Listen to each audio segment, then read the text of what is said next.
Mesdames et messieurs, chers téléspectateurs, amis et habitués de votre émission Entre nous, bonjour, bonsoir. La Sainte Ingrid Kabongo, encore heureuse de vous savoir derrière vos écrans pour un nouveau numéro, un nouveau magazine. Vous êtes bien évidemment sur Congo Web Télévision chaque dimanche à 15h10 et la rediffusion le mardi à 12h. On ne cessera jamais assez de vous remercier pour votre fidélité à notre programme, à notre magazine et à moi-même. Pour ce faire, présentement aujourd'hui à Kinshasa encore, je vous avais dit, on va prendre cette série, ça veut dire les personnes qui ont marqué l'histoire du théâtre congolais à travers une parole, à travers un gestuel, à travers un mot ou quelque chose, ou tout simplement peut-être la personne même. C'est-à-dire que vous êtes souvent posé des questions sur ces artistes et des fois vous n'avez pas eu les réponses. Ils ne sont pas souvent récompensés à la hauteur de leur travail. Ils vous ont des fois conseillé dans votre vie, dans votre mariage, dans vos habitudes. Et aujourd'hui, elle me fait l'honneur et le plaisir d'être mon invitée dans Entre nous, un spécial. Les personnes qui ont marqué l'histoire de notre comédie au Congo. Sila Bissalou, bonjour. Bonjour Ingrid. Comment vas-tu? Oui, ça va, tout va bien. Alors, c'est un réel plaisir de t'avoir aujourd'hui parmi nous. J'espère que vous avez aussi plaisir quand tu as entre nous. Eh bien oui, c'est un plaisir. Depuis l'année passée qu'on se vit avec toi. C'est ça. Bah oui, bonne année. Hein. À toi aussi. Donc, dans tout c'est la canal à travers chaîne Abisso Ingrid Kabongo TV sur YouTube. Vous avez un mot spécial peut-être na Poto, Paris, Angleterre, surtout. Oui, surtout na ba fan nanga nyon surtout baza partout au balinganga au basoutenanga ngai. En tout cas na pesi bango ba bonne année na bango nyonso. Sila Bissalou. Nali bango mingi. De son vrai nom, Sila Bissalou, il y en a un qui est caché qu'on ne connaît pas. Ben, Sila, il a nom Yassen. Mais vrai nom nangai, ils allaient Bissalou, non ils allaient Bissalou, poste non ils allaient Kisila, prénom ils allaient Christine Marthe. Voilà, il y a Christine. Né grandi. Christine Marthe. Né grandi chez mes parents. Non, quelle ville? Ville, ici à Kinshasa. Kinshasa. Né grandi en ville, na Botama na Gombe. Et maintenant, après tant que Tokoli, Tokomi Sikolo, la maison à Barumbo, la Citasi. Quantième y a Batouboni? 7 enfants, je suis la 6e, l'avant-dernière. Si la tombe, c'est peut-être tout le monde. C'est fille un garçon. Il y a Zaliboso de Asuka. Il y a Zaliboso. Ah, ok. Aux armoires capricieuses. Non, non, capricieuse. C'est bon, nous sommes allés banda quand on a tika. Tout le monde est parti. Ainsi là. Et justement, quand tu grandissais, caractère non andok, tu étais comment? Il y a le besoin de capricieux, c'était Mozamon la souka déjà presque. Non, capricieux, Nazakinde, au fait, tante Zoko là. Nazakinde, bon, na évité ce noko le banini. Nazara moi, ma robin anini. Oyo, papa biso Zaki, po na connu la famille à Bayaya Bassi. Et Nazaki moi avant dernière, donc papa biso Zorobin en planton, donc commissionnaire à Bayaya Nangai quoi. Il va s'écrire nous sur donc avec la planton monnaie na bango donc dans la vrai petite na monga ba cop pinza d'accord nga wana bonzela malongi moi saki wana moi ba lettre na fundi bango donc il va planton na bango. Et ton comportement justement à l'école, si je te remets vers 12-13 ans, tu étais une fille dérangeuse, vous êtes calme, vous êtes comment? Si à l'école parce que natanga na l'école on a l'équipe lycée Bosangani parmi on a que moi ba belé. En tout cas, j'étais une grande dérangeuse. Dérangeuse pas possible. Pas possible. En tout cas, bano ba ebinga o natangi bango ba otalanga siko ba reconnaître nga ba ebiki bisa grande dérangeuse. Nga zo sa orchestre na classe. Voilà to comme na biso ba danseuse no nazaki ba professeur ba lemba kingai. Donc so pesi nga punition professeur yo mo na sala lo mo bona comme sexana nga yo kutu. Na mutoro au continue ko donc. Nazaki aimé na ba professeur na ba ninga ya classe. Mais en tout cas ceux qui nazate ba sentir que bisa lo a été. Donc so nazana faut sentir que bisa le là la classe. Na habité en tout cas popularité na banango bana na classe. Et tes résultats ils étaient comment? Bah résultat non, j'étais très intelligente dans la classe parce que malgré que déranger wana. Ceux qui na koki ma classe wana ngai. Balo yenge wana. Ceux qui na koti classe mkolo wana na zali.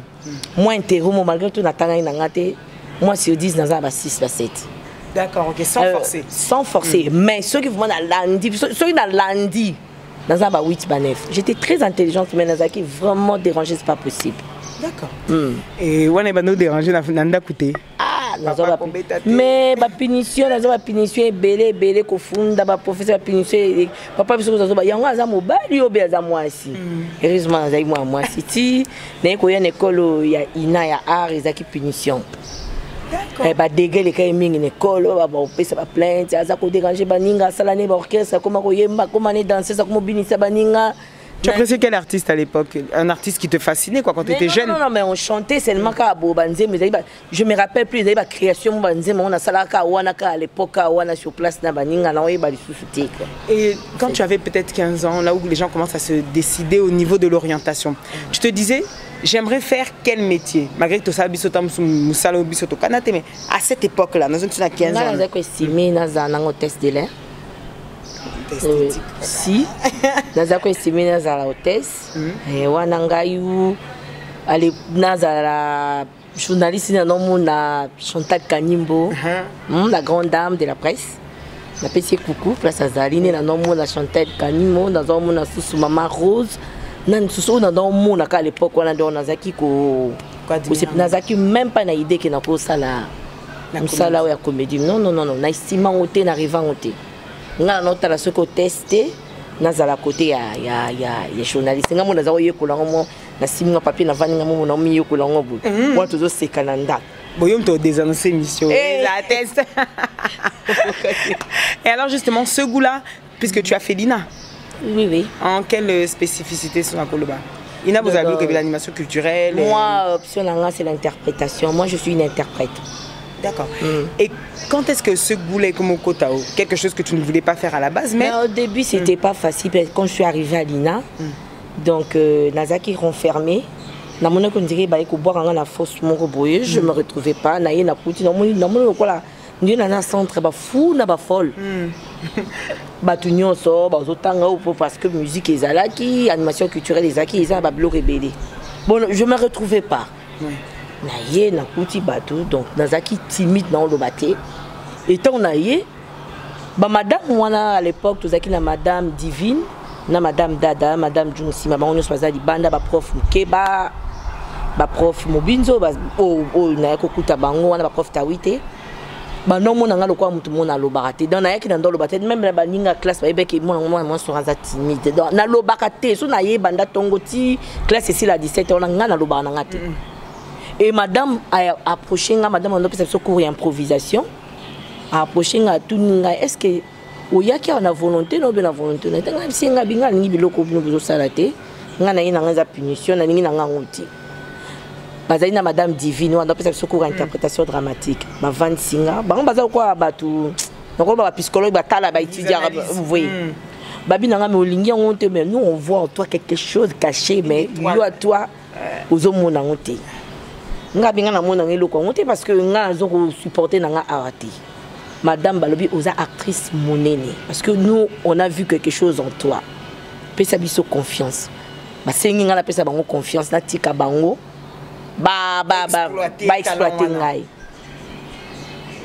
au début la première période na meka nazo meka makamo bango ba osenga ya ngane nazo sala yango.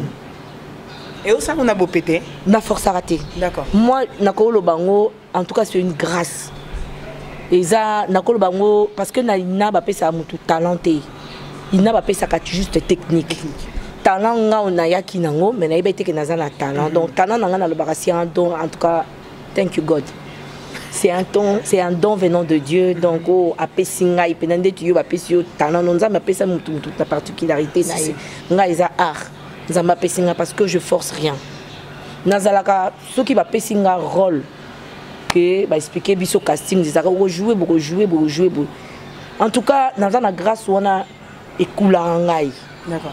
Nazana on dirait ceux qui na zuka rôle na l'alto na vendre va expliquer on dirait ba pesanga maloba. Ça coule comme ça. Donc on a force à cater et donc et ya kaka boy. En tout cas, c'est un don. Grâce mon Zamba Pessinga voilà. Et c'est là que tu as compris. Est-ce que c'est à ce moment-là que tu as compris qu'on va après ils accueillent juste le premier semestre on a comprendre que non mon que na commis mon popularité mon cas juste na ina wana ba union to ko jouer pas ba obla pas ba séminariste na nini qui sentent je crois Kasangulu bien ba ki mwenza ils accueillent premier sortie na devant bateau naipata pas possible. Oui, en tout cas, ils ont un spectacle non bien en pot pourri ils ont mélange à musique, macamignon surtout tout ça là, dans la vedette. Voilà mes chers téléspectateurs, regardez avec nous le savoir-faire de l'artiste que nous avons présentement avec nous et on se retrouve juste après. À tout de suite.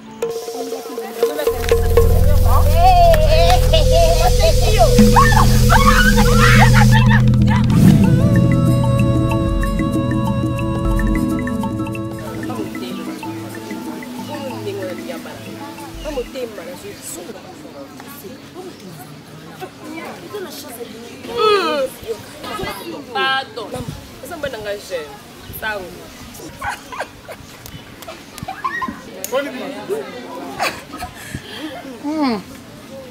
Amboko, basi bazali ebele, mais ngantsang, commencé. Donc moi c'est comme moi c'est na ngombo. Tema na makeli makubala hii. Suke. Sangu, yoka, obanga jaune. Hein? Obanga jaune, attends, obanga jaune. Awa pe, musalinyenga. Hein? Moi c'est comme nani wana ningi. Oye bisote. Olinginga papa, balanga. Olinga balanga zo ebiso, la kei. Mama, la kei. Moi c'est comme mutuni nani. Oh, ya kindiri kamu. Alu linga liso makasi. Oje pipi le belani kasalimika yo. Linga liso. Ah, solo. La silma yele. Hein? C'est le monde là papa mutu madame Balavine. Alinga ba. Longwa wa. Ya solo nzabati yo papa mutu. Abala yo. Anta. Ya solo. Silinga maele silinga na zo ebiso. Ngala bona ke kulo deo.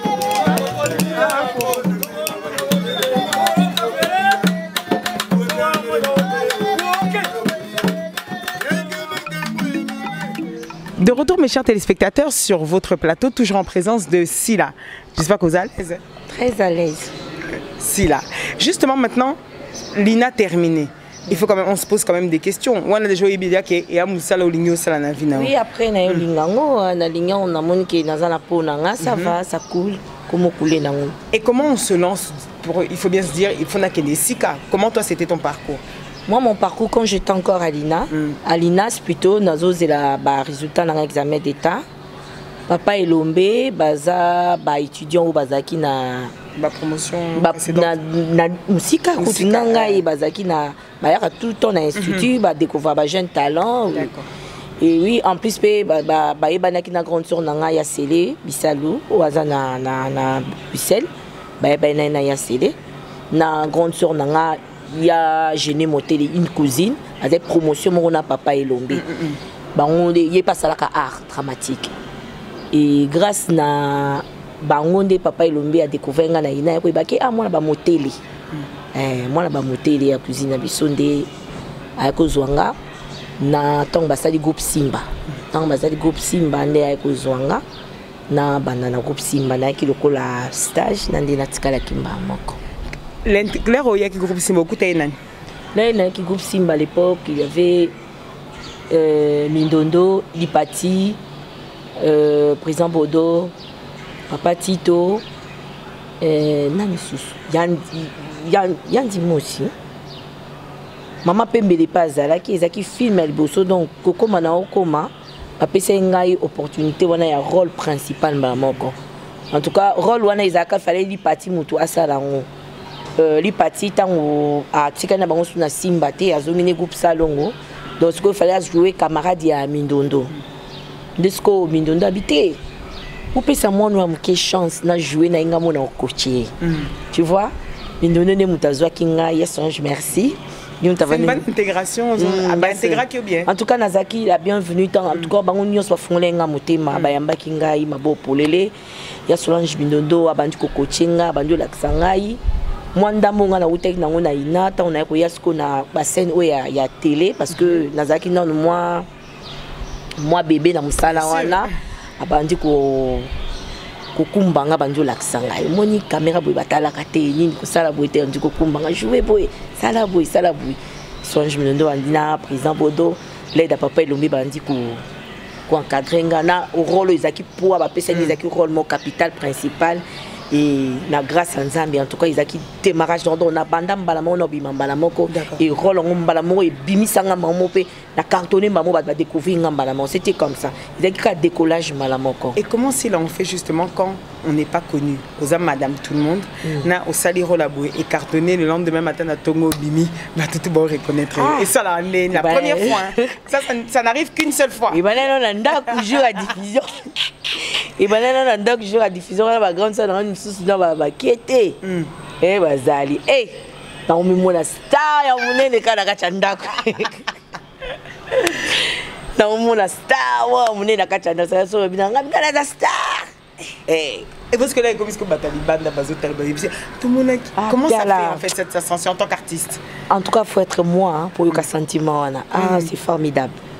Tu aimes ça? C'est une grâce, c'est formidable. C'est pas donc Ezangolu, on a ébissé qui va te CP là na. Aux appels ça peut moussala pour l'équipe inaperçu va te CP na haute mais dans la vie ils a grâce. Donc j'ai dit chaque jour on appelle ça Nzambe merci. Donc na ko bimananga na décollage malamoko na mat. Et ça ira bien. Ou vandi bozo za ba cadeau. Même pas ba tua famille na yo. Ou vandi boye ba bengi yo. Moi code pe maman. Ata kutozwi 2 € oyo e utika musika. Ata kutozwi bik oyo. Soki ka moto akanisi il faut dire merci à Dieu parce que à couper ça peine de connaître la famille. À ça peine de connaissance, tout père couleur, ça peine de ça peine propre famille mais c'est sacrifié tant que ça période de fête. À fois ça va tant que cadeau mais à quand si la moko boy ouzwa code si la moko boy ouzwa. C'est facilité. Comment est Lombe en tant qu'encadreur? Lui c'est notre papa. Papouche. Si tu dois le juger enfin artistiquement parlant, il est comment? Lui il est trop sévère dans makambo etani sala. So nous ani bon ami. Vous ça va répétition a été tournage les a sacré zala kaka muto ozo sala rendement no kitoko wana on zabona mais so nous a ennemi na yo bebisa ka msala na ennemi na ka so bebisi msala na yo ne ennemi na. Qu'est-ce que tu penses qu'il apprécie chez toi? Mais moi ça il faut lui poser la question. Oh, qu'est-ce que tu penses qu'il apprécie chez toi en tant qu'artiste? Mais on a la monaka. Je sais, on a la monaka peut-être au laxanga ngote mais tam ça au l'émission monaka selon moi na mona papa na nga fan nanga. Ah OK. Parce que na monaka quand a distribué à Barol quand je suis sur scène na mona ba réactionner. D'accord. Ba réactionner na ça là on dirait n'importe quoi si je joue hein na ça sur scène la télé moi na ba sentiment na été mais ça sur scène on répéter tout le mot hein on dit dans ça ko emballer aza okindi. Mais en plus, il ne me supporte pas sur scène. Sauf que jouer dans le président Kokata Sekaka. Il supporte mais il est formant mais à Kokata jouer dans le président il ne me supporte pas sur scène. D'accord. Sekaka Kokata. Et comment on fait justement pour prendre un rôle si là on te donne un rôle par exemple d'une folle. Comment toi tu travailles ça pour te dire qu'il faut aimer ma réalité. Et ça peut-être ça peut bien. Donc Moussala d'abord faut lingango. Ce qu'on lingango te pour ça meilleur on a vraiment difficile. Il faut d'abord au lingango puis aux en habitude il y a observation. Par contre c'est un rôle monde naza awa babi nanga nazala une folle. N'observer bah batama boma onga na ebiti onga na ibana vie. Vraiment ça veut dire au tala. Oui tu observes au sangi si au luki au vaccina oya yo so babi oza mwasi moko mwasi mo mama mo munoko au luki bato munoko yo yebi observer musala artiste eza observation so on a endroit nyonso il faut toujours observer gata musuna vandi a na invité nga na émission mo ebité nini na yibi déjà. Juste que tu as la batte, tu as mon bateau, tu as la bilo rebelle, mais c'est moi. D'accord. On a place à pratiquer. Donc c'est ça. Ouais. Docteur, ton enseignant, une scène qui a cartonné en Europe. C'est-à-dire on a découvert une scie là, sous un autre décor. C'est-à-dire qu'elle a joué plusieurs rôles à l'intérieur. Le rôle principal d'ailleurs. Si là, tu as emporté les gens. C'est-à-dire tu étais la femme de... Tu devais te marier avec un enseignant qui n'avait pas d'argent, casse. Et le docteur, c'était le docteur Elombe, il était un peu friqué, mais et moi j'étais follement amoureuse il y a enseignant. Parce que moi il y a un mois qui tourne au professeur EP1 ou à Mbongo. Famille non bazali contre oui. Pour sortir cette émotion. Au final il y a après Coco m'appelle Elombe si je me trompe. Non après na Coco mané Elombe. pour sortir cette émotion, passer d'un rôle de finalement tu étais la fille douce parce qu'on voyait ta copine Léa à côté, ça n'allait pas du tout. Elle qui t'envoyait toujours dans les chouchous, d'ailleurs qu'elle allait même draguer l'enseignant à Lingakayo. Et au final, tu t'es retrouvée à la fin. Bon, yomoko poko ikane. Bon, ezaka ba rôle ba pesaka. Moi, on a lobaka, ngaza polyvalente. Ouais. Donc quand je suis polyvalente, je peux pas dire que je suis la meilleure, il y a batunion son nom. Na moi mayele onza ma pesanga na moi ba technique onga la zui na classe. Na baksaka moi en plus et voilà résultat en monaka. Ezaka kochaka sérieux na musala nao. S'il a beaucoup de personnes avaient l'image à l'époque, hein. Parce que nous on voit, il n'y a pas besoin de la poteau et il y a aussi une culture ici. Comme le groupe Salongo dominé avec Lipati et Sengo Mindondo. Ensuite, vous êtes venu une génération qui est venue, Sila, tu l'as très bien dit d'ailleurs, tu l'as suivi, ça en est découlé, Sila, Léa, Ursule. En fait, ça a changé un peu la donne. Comment se gère, comment on fait Ursule, le Nyota, les Nyango, la Péchanga, toute la génération, il y a Liboso, tout bandi dans le groupe Simba, puis toute la première génération, il y a Simba. Comment se gère la concurrence? Parce qu'à ta besoin de la bonne entente, vous êtes la meilleure famille du monde, Simba Badinganakati, Nati. Mais vous n'allez pas me dire que quand on vous donne un rôle, chacun essaye de donner. Ça, c'est naturel d'ailleurs. Comment se gère la concurrence? Mais il y a concurrence royale. Parce que nous avons sa meilleure naïe. Ou azanango ba potentialité nyo azanango et c'est à ce moment-là tu vas passer au rôle okuluka. Obimisa ou c'est ça, ou baza ba fan na yo. Qui te faisait un peu peur artistiquement parlant dans votre groupe? En tout cas, personnellement, koloba peur. Peut-être pas peur, ouais bon. Nazarananga penza na peur te. Na c'est pas na koloba te ke ngani na l'équipe batu touté, batu ba jouer bazali ebele. Mais na mitiaka ke match ezo betama. Équipe nationale photo remporter coupe. Pour tous la coupe eza honneur ya biso nyonso. Non lingara na coincé ba ningo za tant toza déjà équipe te okota. Yi pa luka pe sa passe, nga pe na pe sa passe. Pour biso nos objectifs ezato atteindre but na biso bi ekota na filet. Donc nga na luka pe na pe sa potentialité na nga nyonso ebima na jouer. Donc na pe sa meilleur na nga quoi. Donc pa pe sa rôle na nga na se concentrer na beti lo na nga. Juste na zuika na incarner ka so ba expliquer rôle bien. Au moins nga na interprète. Interprète ça que il faut mettre en scène na script plutôt à expliquer nga bien. So na comprendre l'histoire bien, na ibi rôle na nga bien, na ko bimisa obino bosengi. C'est ça rôle il interprète. Donc faut na comprendre l'histoire bien, na comprendre rôle na nga bien, si qu'on a interprété la personne au personnage obino bopesingai. C'est ça. Et dans la vraie vie, vous êtes aussi en dehors maintenant des caméras. Tanetobi Génération, là, vous avez commencé il y a longtemps. Bozakabino, Pébani, que vous fréquentez. Bon, on voit des fois souvent dans les photos, toi et Ursule. Peut-être que ça, c'est plus la télévision, tout le monde a Instagram. Presque souvent ensemble. Mais avec le reste, les bonnes ententes sont toujours là? Oui, avec tout le monde. Mais Ursule, voilà. Mutazaka na mutu na yeye bazarale toujours en tout cas on les attend en daku ata bobotami na famille oui entre sœurs zaka na mutu no moko bozara ya yo oui c'est péchanga. Mais tout le monde nous a très bien, tout le monde nous a très bien. Mais il y a une particularité, qu'est-ce que Sila a que les autres n'ont pas? Ça, je ne sais pas, c'est pas à moi de le dire. Moi, prise net. Non, on a invité. Qu'est-ce que Sila apporte de plus dans Simba? Qu'est-ce que Sila apporte bien dans Simba? Peut-être mon travail, hein? Peut-être moi en plus nangai. Pour balobi connu mon côté Pélisaramoto. Peut-être la branche nanga moko onga na yaka nango ichaka moi un plus. Comment doit être pour toi une actrice, une bonne actrice? Quelles sont les règles soko zane tu autant que ça à ta 2-3 règles pour être une bonne actrice? Comme je dis au départ au début, il faut d'abord aimer ton travail. D'accord. Sérieux quota, concentre-toi et surtout ce qui est capital c'est l'observation. L'observation, parce que quand tu observes bien, personnage Joana ou Bapesio ou quoi interprétant très bien. Si là pour être une artiste. Et être patiente aussi, parce que c'est pas facile. Pose à l'artiste aujourd'hui, quand on parle d'une actrice, par exemple on parle de Sila Bissau, c'est-à-dire on parle d'une femme quand même respectable. Là, tabac caché, ça peut être aussi comme chez nous dans les médias. Et ça peut être aussi comme chez vous d'ailleurs dans la télévision, il y a des actrices. Là, tu as caché beaucoup, il y a des filles forcément légères, ils aiment toujours être dans les facilités, recevoir. Quand toi tu entends tout ça, qu'est-ce que tu en penses? Moi je ne condamne pas les gens qui disent ça. Hein.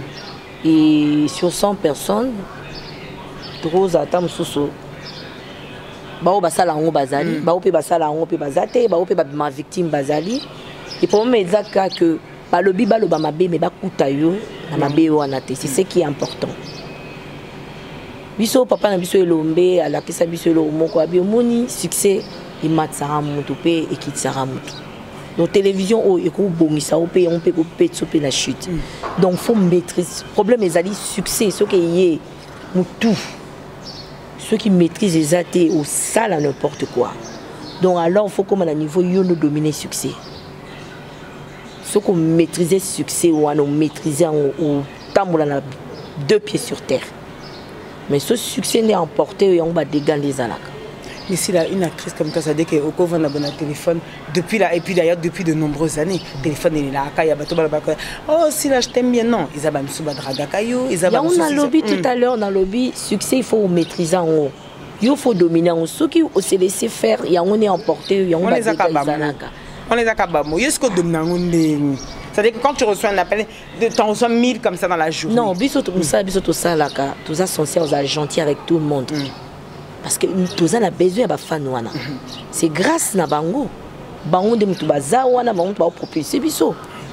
Bango de tous on a besoin na bango à quoi bon za gentité. Na ko pona catégorie ya batute. O nyonso ko benganga izakate na talake o azana mbongo o témoigner non. C'est pas que tu na focaliser ka batu baza na potoni mutu nyonso o ya se donner la peine ya ko benga yo ata na Congo, ata na Mbujima ata na acepelaka na. Faut za gentil parce que ça me ça na biso. Tout ça, le quoi, beau test de l'air. Il faut être gentil avec tout le monde. Fanam qui a zarati a mouné na zarati. Bango nyos wa benga baza la fanatique baza na valeur mouné na misu na biso. Ok.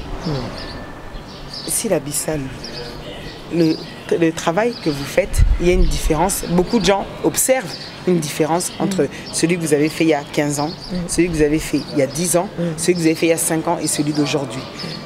L'arrivée des Nzonzing était un phénomène de société.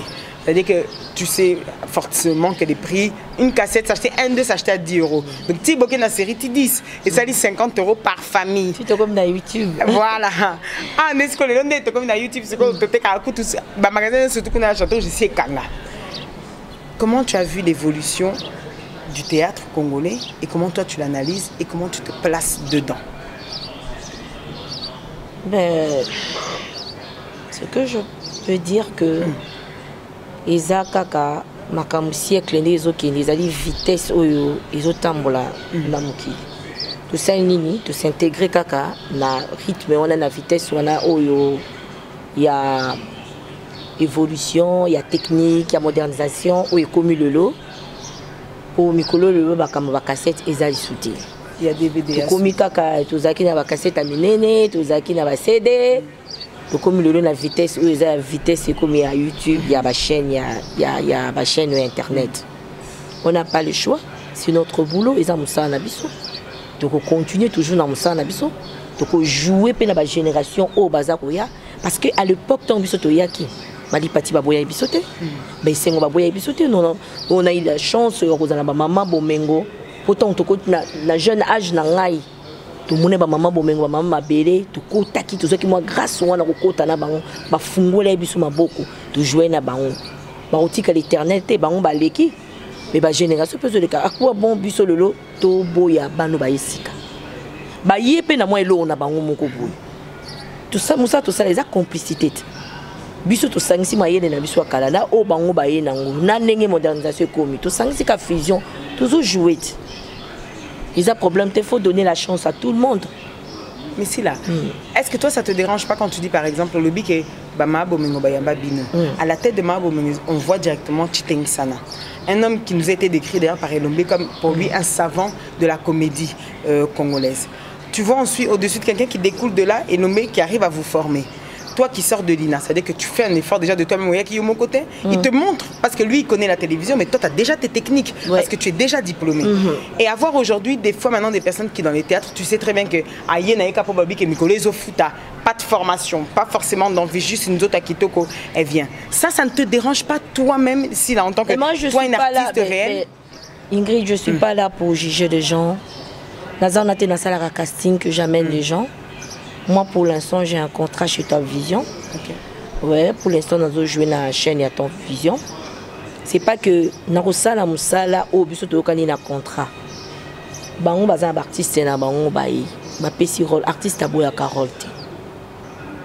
Muto o ba pesi chance à Yewana. Qui suis-je pour ngana kangeli porte? Ngana kangeli porte ta. Mais tant on a la grâce au kutani na la scène. So on a ba faille. Baloba o azamuni na sa nini. Atomola moni. Ba faible, ba fort ba mémoire ba faible. Ba ko za na tam susu bazana makasi o ngana za na sente. Mais ngana jeune ngana ko emballer na mimi pour faiblesse ni tam susu et monana te. Izaka couper sa ba chance na ba ninga nyonso. Tam susu ko yani na télévision tam susu za opportunité mo bonza mataki na nzela na mo lipambo ni mezana qui suis ngana kangela mutu porte. Nzamba sala makambo na ndenge na ye. Ngana otala nzela na nga na ibite sika nzamba o memanga sika ni nga na opamwa mangala nzambe na ngai. Abakuka lobi même si ça tarde attends là, zala au poste. Ngala zana pona tia ba pot de banane te pona mutu a glisser non. Moi je donne la chance na mutu ayo ko jouer pembe na ngai à profiter. Na moi mayel o nzamba pesi ngala zana ngoso kutena nga na scène. To kumanit. Ngona petit na betabo tokebo. So yo kebo na ebike na zongino na scène boy to kebo baleki yango yanga na pe na zona nga pe remarque ma bete ba so mère ozara play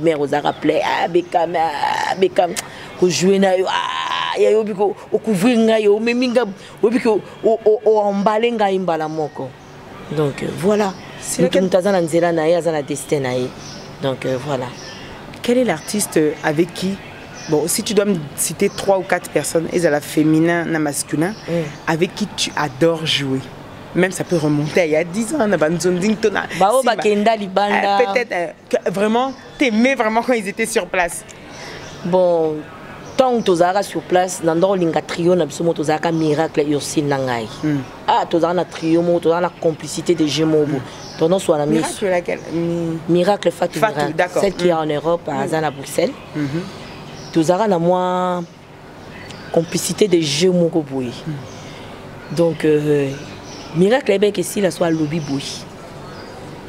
Je sais que si la soit lobby boui, on a un zong sabou et beta boui. Na ba garçon, tu as qui na douche, surtout complicité na na ans. Ah, ils sont terribles. Effectivement.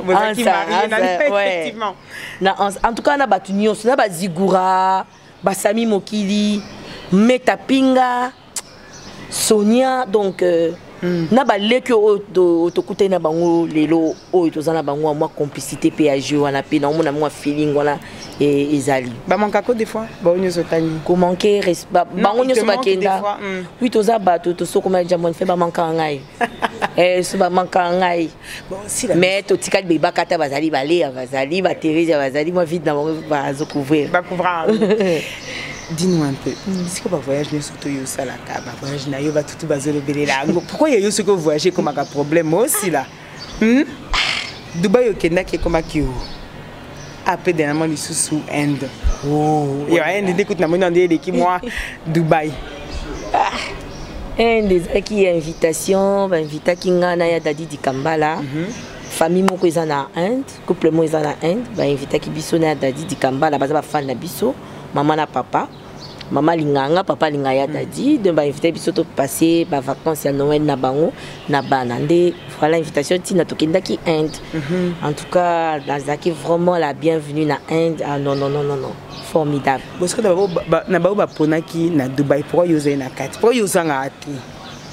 Question de Dubaï, ezaka lika mongolu te, ezanga ite, tant ba sala casting à Dubaï ngala zaki te ezal kwande na zu grâce ya naïba qui même pas que non qui est un jour na Inde naïba été ils étaient comme bengi ah maman passeport ezali en tout cas beaucoup de tel endroit boina boye mutu beaucoup d'années papa lobby boya ko fêter na biso na Inde awa na bana c'était ça D'accord. Naya Dadi, tu es l'ambassade et tout, voilà.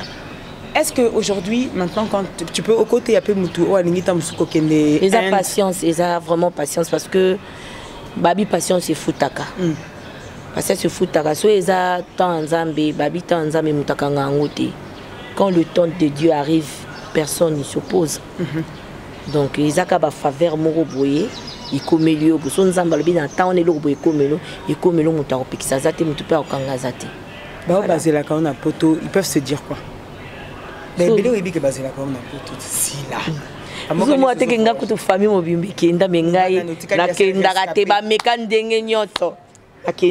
parce que peut-être à l'époque, on a dit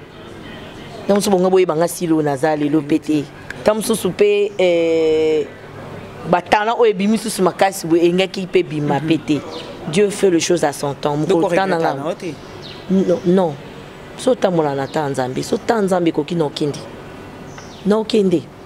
Est-ce que si il est là-haut, du long de ta carrière, collègue moi si vous sur la télé, vous jouez rôle donc vous êtes obligé de faire semblant devant la caméra et ensuite mais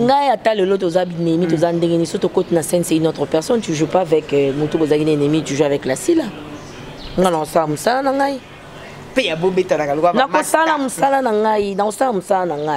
est-ce que le bus me répond à la question t'essayes là ou pas?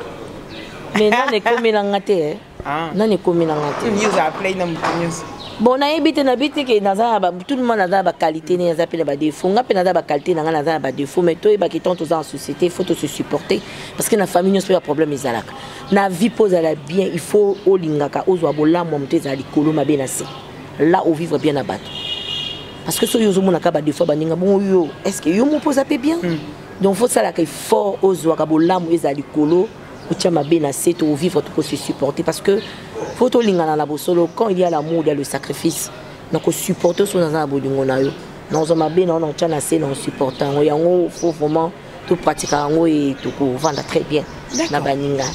Quels sont tes projets d'avenir? Là, Mikolo, qu'est-ce que tu projettes pour l'année Bandi Asika 2019? Là, je garde ça pour moi-même. Hein. Non, les arts personnels. Ah, si, là. Bon, artistiquement parlant. Bon, mon nom. Au tout cas, il y a une société au sein de la groupe, non? Tu es un interprète. Nazana Simba. Mais nous toujours ça bien mis à leader, c'est ça les problèmes nous nous même abattre na erreur. Biso. Ben oui. Parce que bi nous même abattre erreur aux autres pousser tout ça la groupe et la personne tant ça la groupe et marché te bi nous beaucoup ko sekaye. Eza question ko zanga mbongo, eza question ko zanga relation, eza question ça na te mutu foi baba point fort na yo. Foi baba potentialité na foi baba point fort. Non nga na interprète. Nga na sa réalisation scénique te o ba ko maka. C'est pas que mutu ça uta inandi akomo koma lelo, mutu ça zana na don wana ya koma. Non, fais-toi petit, pourquoi on s'est petit tout le monde qui les cœurs qui a dirigé. Non. So kaza na mayelo wana nzamba pesi ya ko diriger ya ko komani ni. Tikela ye. Ko lingate ke yo sala maramyo so nga point fort na na yebiki na za nga interprète. Je fais petit. Moi na muki a diriger, il y a pas de problème so kaza na mayelo wana ya ko koma ya ko diriger. Atenga na scène comme ça na nga. Ils ont un problème té. Et au longo langa si la té, ça me diminue pas non. Je fais mon travail. Ok. Si la dernière question pour te clore on a parti. Un conseil, on aimerait que tu puisses donner à une personne qui est sur le banc de l'INA, qui est un acteur enfoui, c'est-à-dire qu'il y a un don, mais à quoi il se plaque tant, au plus qu'il y a avantage, il y a des avantages, il y a des passi, il y a se positionner. C'est pas toujours facile. D'ailleurs, au pays, la patience. Si tu aurais un conseil à donner à cette personne qui est là et qui te regarde. Mais qu'elle soit patiente, hein, parce que c'est pas facile. Peut-être ça peut prendre du temps ou découvrir. Nga na qui chance wana ba professeur ba mona déjà ongai talent oyo unga zaki nango mais mutu mususu à cause ça na eloko na meza caché ça peut prendre du temps pour ba découvrir en haut et on a batu mususu mona ye place a senga ki sala ta mususu aye wana batu pesa que chance ba moni azaki nango te tango abimi banda ke tam support funga mi azaki na mo eloko moko boye ou comment mutu ale kai pa na bisoti. Ça arrive aussi tout le monde a un groupe. Mais elle était chez nous. Mais après ça, quelle chance soit été. Mais à quel groupe nous sous talent na ebimi. Donc faut avoir mon thème makokita. OK. Faut avoir un grand cœur pour supporter vraiment mon thème makokita. Ça prend du temps. Ça mon thème makokita, c'est pas facile. En tout cas, c'est la réponse de Sila Bissalou. Regardez avec nous si vous voulez vous reposer dans la ville de Kinshasa. Une seule adresse, c'est l'hôtel Meriba sur l'avenue Gemena, dans la commune de la Gombe. Ce cadre idyllique vous attend. À tout de suite.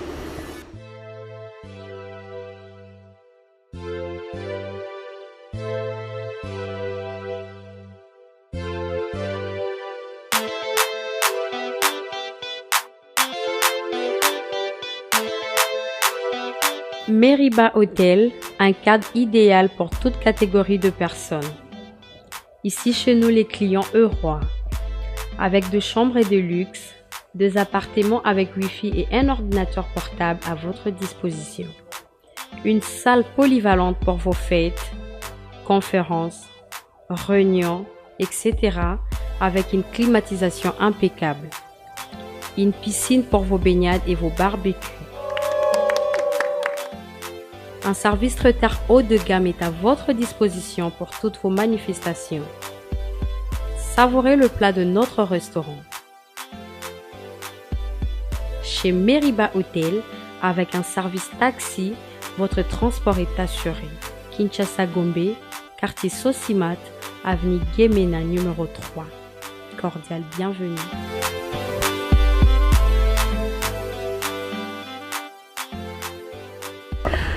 Voilà mes chers téléspectateurs, la dernière partie que vous attendez avec impatience, c'est la partie entre nous. Si là dans cette partie, qui est si là tu nous as déjà détaillé, place au cola toyebi, comment banda toyebi, qu'est-ce que tu fais de ton temps libre? Ta passion, oh lingaka. Donc sans, t'es pas au travail, t'aimes bien faire. J'adore le shopping. Si là. Pata libre na shopping na restaurant. Makasi wa bilo na ngana ngo découvrir shopping, restaurant, supermarché bilo ngana ngo. Ba centre conventionnel surtout ba salle na ville na mokondino na ndeni ni. Na ko visiter. Ben oui. Mais shopping ezaka na kotala na ko sumba, ezaka lèche vitrine te la tala kaka. Wana mto yeba, petit doute mais ton dimi ka pesa maloba nao. Ton plat préféré? Ce que tu as c'est une bonne surprise. Et le quoi poulet. On est moins chez le quoi. Poulet nani. Poulet, ma kemba. C'est très simple ça ka poulet surtout mais quand il y a masanga Hervé na bandal poulet mayo. Dépendant dans les chaque jour. Yo mayo te yo poulet kana comprendre. Poulet kana ma kemba bakani. Et si la préférée dans les noms graves.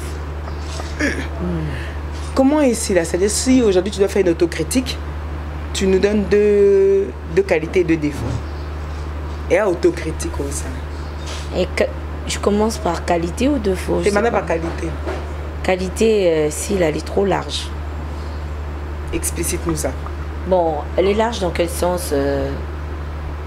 Ndekonanga baebi, ils ont une amitié, azaka large parce que na ba amitié na ya zara très sincère aninga baninga na solo wana iza sila ninga baninga na solo ko mona yuma ko critique mona non dominer non vuka nini parce que azara na mutema moko ya sincérité aninga baninga sincère mais azara large à supportaka mais yakoma na un point moko boy akimaka ce qui va se commis na nini a se retirera naï. D'accord.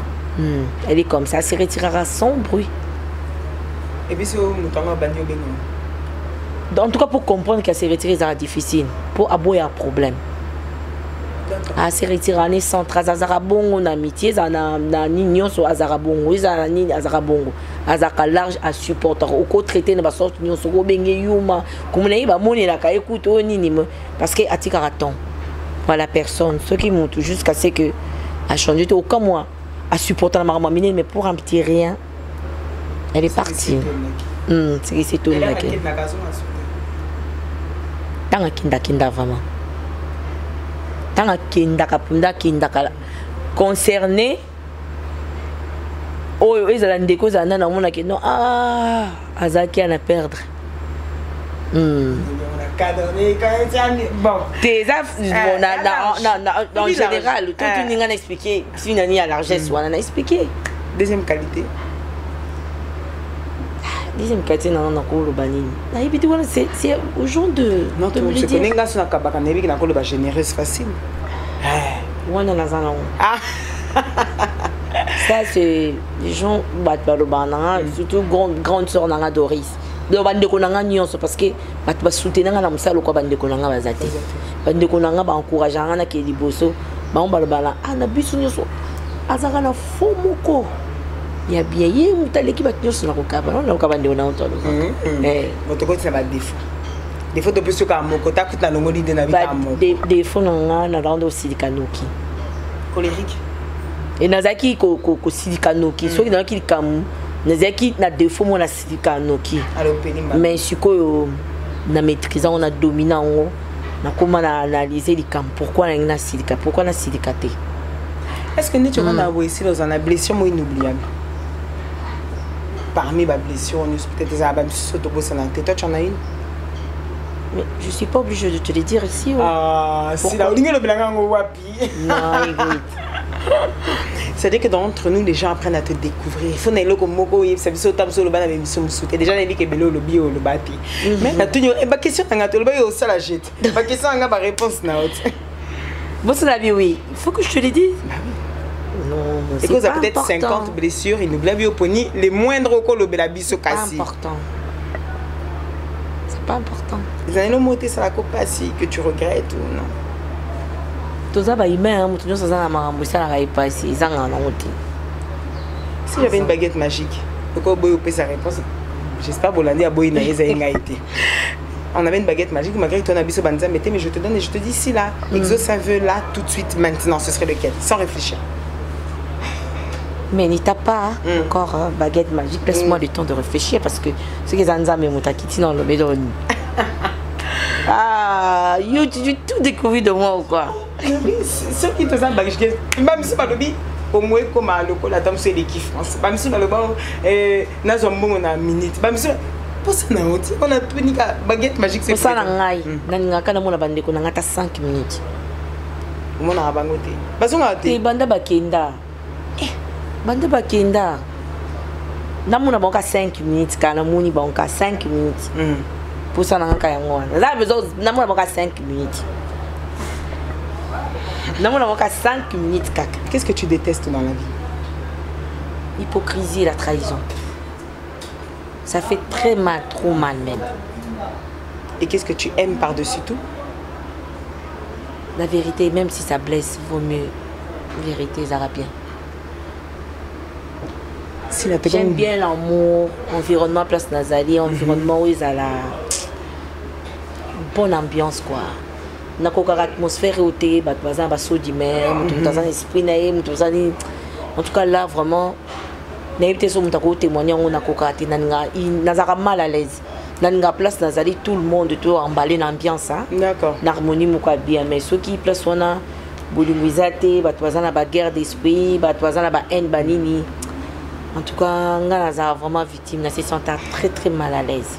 Si tu devrais recommencer quelque chose, si tu devrais modifier quelque chose dans le passé, ce serait quoi? Une chose. Sur mon passé?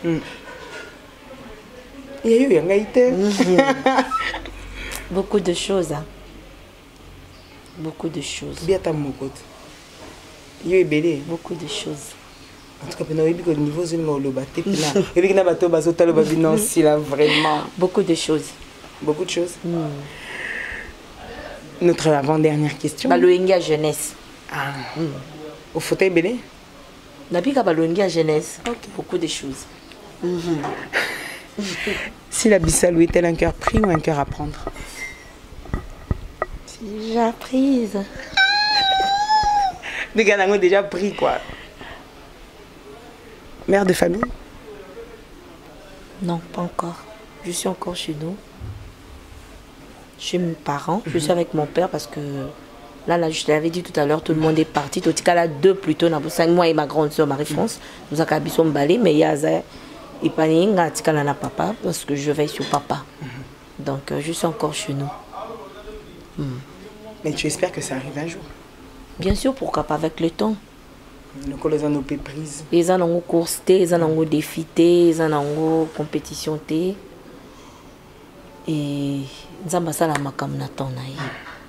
Tant na ngaye koka ikuya. Même si ça tarde, Chinato. Tu sais que ça va arriver parce qu'avec Dieu, ils ont ma bénédiction, mon corps est sans chagrin et il est le Père. Donc, vous avez déjà côté moi la crainte, na côté déjà na kati ya marche na ye, mutu moko te ka panzambe azonga maboko pamba. Aza rémunérateur ba onyos ba lukaka. Donc, je suis dans la poste nanga, même si ça tarde, j'attends parce que na biki ko kisa mon moment opportun. Beaucoup mon aye yo. Bébé voici là yo wana.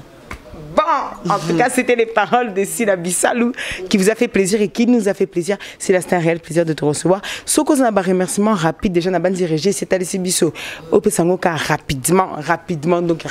Baleki est belé, n'a pas si, n'a pas non, na Inde, n'a pas si Merzette, maman d'Azora, de Lucien, de Anthony, n'a pas si d'Eric Moukeba, n'a pas si Eric Kundimax. Joyeux anniversaire à toi et les kaki. Émilie Babadi, Sephora Bindou à la base Nangai. Na Bosanité, maman Nicole Moussenga, babi restaurant Morona, Enso comme on faut que le lia à Congo. Et pas maman Moussenga, na maman Nicole Moussenga, restaurant Nizakuna Inde. Et na Londres, je vois Mère Kabichi, Motema Krezo Sengo, Yamopila, Tina Bosuku, Chantal Bosuku, ma famille les Fankana, Lizzie Motema Didier, Balobi, Delate, ya Yemoko Chims Kabengele.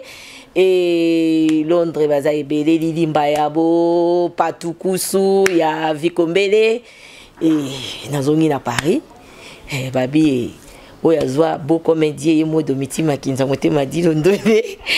Et Nadine Tazi, ma copine, maman na Arnaud, Allegra, Acacia, Motema, Papile Lokengani, ma nièce préférée, Princia, parce que page nanga na bengi babo s'abonner et belé na page nanga les amis de Sila Bissalou na Facebook, page nanga dirigée par ma nièce Princia, naïmo maman présente Bibiane Zibanona, yé mutasimbi bende de kuna na Paris et maman na bosante maman Belgique mobimba nazana banada kiet balula mingedi nazana Veris Mvemba nazana Mige Mvema nazana ba dada mondele nazaba Mirfi Jovita ba Toti longo mère double nazana ba Yuyu Delix femme Delix nazana ba batu bazai belé na bosanité nzambe na ozaba problème ngai na Hollande bazai belé bato nyonso balinga kasila nazana mère de mère so comme kene la mettre au lit à la bonne viande pas mère de mère mère génie fait tout fêter 50 ans na Katiamet mère génie ma grande sœur ya maman Sélé na bosanioté. En tout cas, boza ebele na lingi blooming famille nanga ba nièce nangai ba Sandy Matumona Jenny Matumona na ma grande famille les Bissalou na Afrique du Sud Ange Bissalou ba gros bisous na yo yango wana. En tout cas Dominique Mikobi ba gros bisous na yango wana et uti pa ya na yo talaka ke uti pa ya na yo.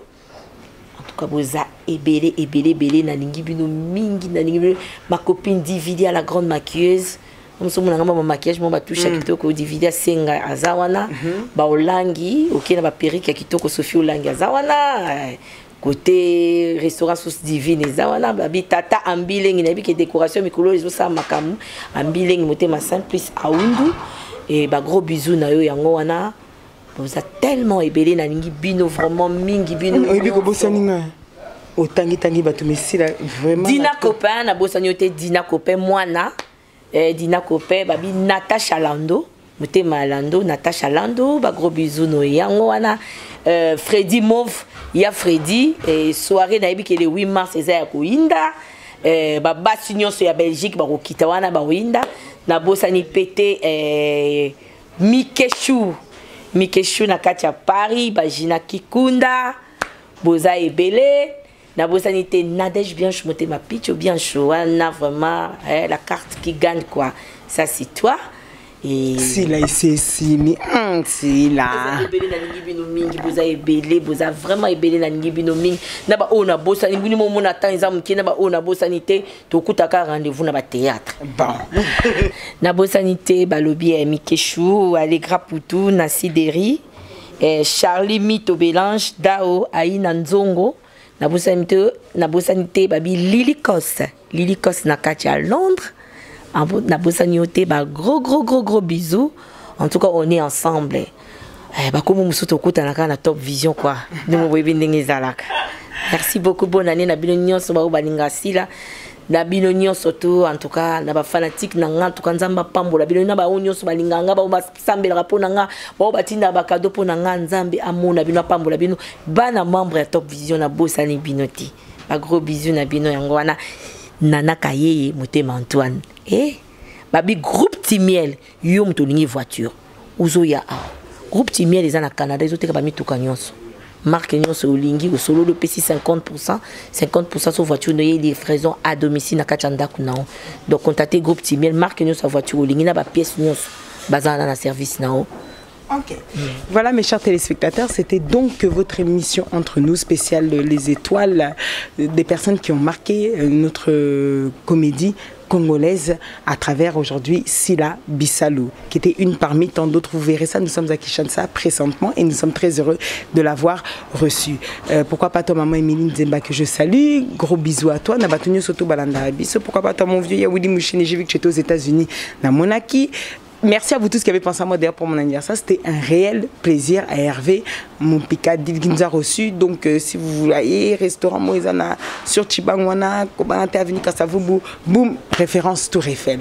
Nebo Koutana, les meilleurs plats au et la Sainte-Ingrid Kabongo à Lingaka. Et puis bien évidemment à toutes les personnes qui nous suivent. Mon président Gabriel Chabani Record, gros bisous à toi de là où tu nous suis depuis l'Angola. Pourquoi pas toi Priscille Kamanda, gros bisous au Sungi Bissoupena la réalisation et à tous nos fanatiques. N'oubliez pas, mes chers téléspectateurs, que tout ce qui s'est dit ici, dans votre émission avec la Sainte Ingrid Kabongo et Sila Bissalou restera entre nous. Entre nous, ciao, ciao.